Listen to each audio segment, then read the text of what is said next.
everyone, this is Crow, and today I'm going to be looking at Virtua Racing for the Sega 32X. As you can see, I have it plugged into the Sega Genesis, Sega CD, and Sega 32X combo, just because I don't feel like taking them apart. Got it playing on screen here. Let's see what we got on the box. Virtua Racing Deluxe, new cars in their cars. Okay, box cover. The baddest Virtua Racing ever.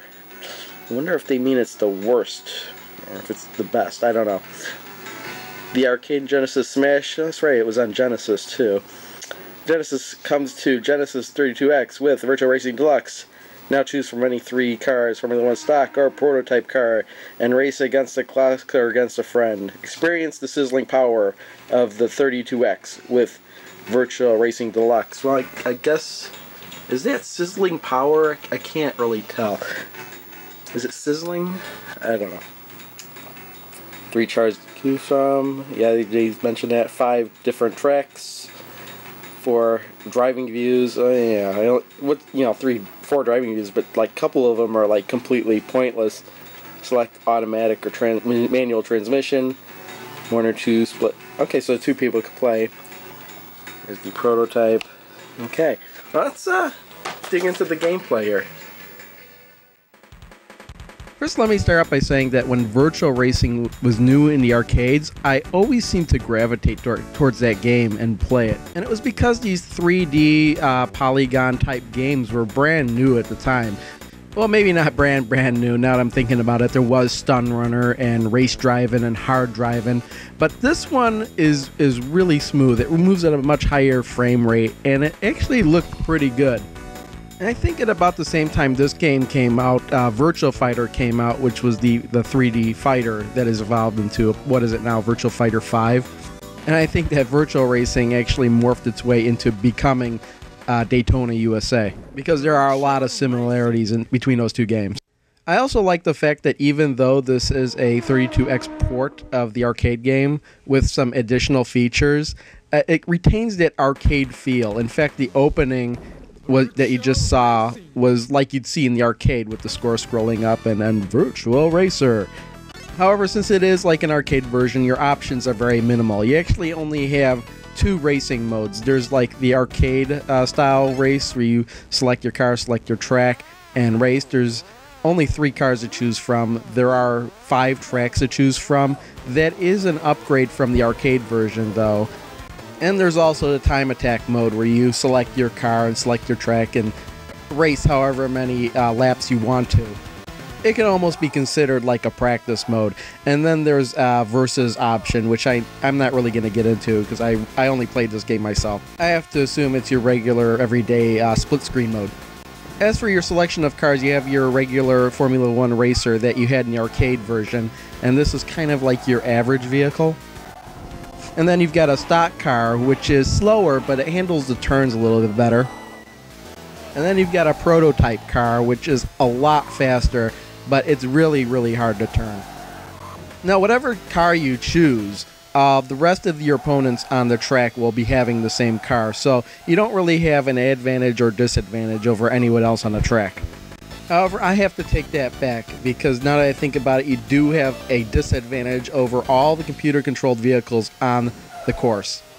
That is that whenever you bump into somebody, you're always the one that spins out or flips out. The computer-controlled cars never really seem affected by you bumping into them. You always do this scripted spin out or the scripted flip out, or you just keep bumping them while they drive along. And it doesn't even matter if they come up from behind you. If they come up from behind you and slam into you, you're going to spin out, and they're just going to keep on going.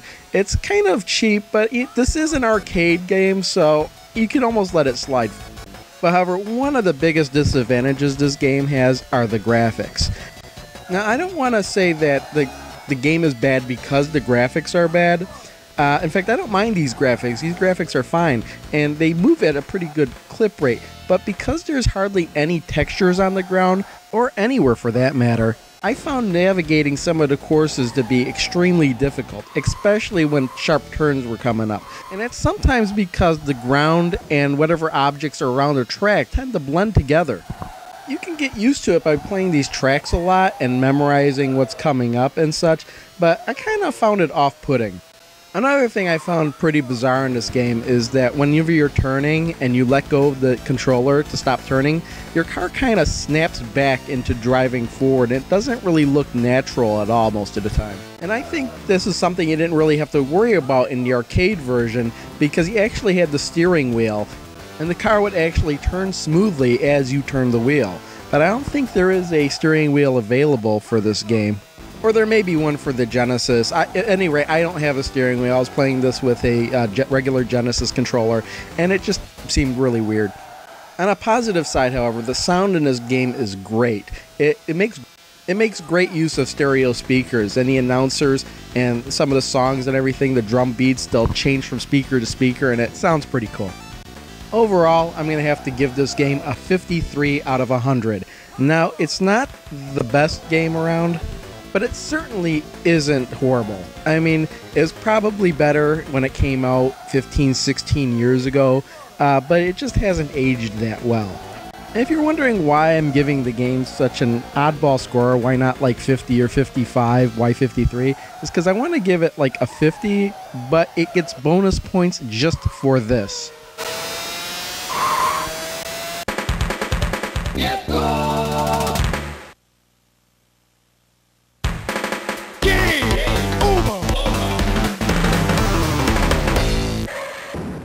That is one of the coolest goal and game over sounds I have ever heard. I only think that Daytona USA's game over screen beats it. I like this so much, let's watch it again.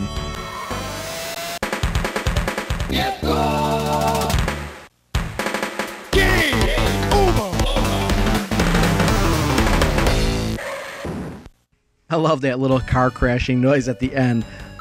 Well, that about wraps it up. I'll see you next time.